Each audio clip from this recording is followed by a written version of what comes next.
The service inside was private, but crowds gathered outside to pay their respects. Reg Chapman was there, and he joins us now. Hi, Reg.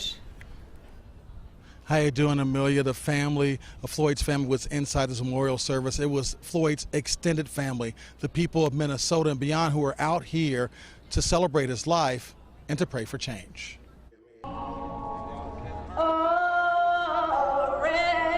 The crowd filled the street outside the worship center at North Central University. People from all walks of life just wanted to hear, to share in the memorial service for George Floyd. As black young men, I wanted them to come and be a part of this. If you're not going to be a part of it to make change, it's not going to happen. You have to put your voice into the whole discussion about racial injustice. This mother wanted her sons, her black sons, to honor the life lost and to hopefully be a part of the push for change everyone here is expecting. Make a change in the world to show that I'm not a statistic, I'm a human being. And that, this should show that black lives really do matter. Most memorial services signal closure for those experiencing the loss of a loved one, but this one is different. For people here, it's not over. The fight for justice is just beginning. And the community is really pulling together, but it's a nice reminder of what the focus is. People from all different backgrounds are connected by love and hope that this tragedy that brought us all here is a foundation for change. I had no doubt in my mind people would come together like this. The community is strong here, and that's a great thing about Minneapolis.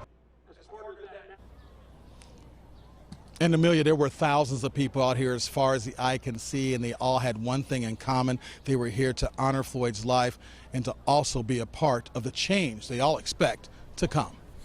And it's really important for me to change and to learn and to understand things that I have never understood. And I'm excited for that opportunity. Jane and Ty Osmond drove from the Detroit area just to be a part of the memorial service for George Floyd. Both say they weren't sure what to think when they saw the video of Floyd's last moments alive. But it was the images of the unity, the coming together of all people to foster change that made them thirst for understanding. Just because we believe that there's something going on and we need to hear the story. I think that so many times you just have your perspective, and that we miss something when we don't hear the hearts of other people.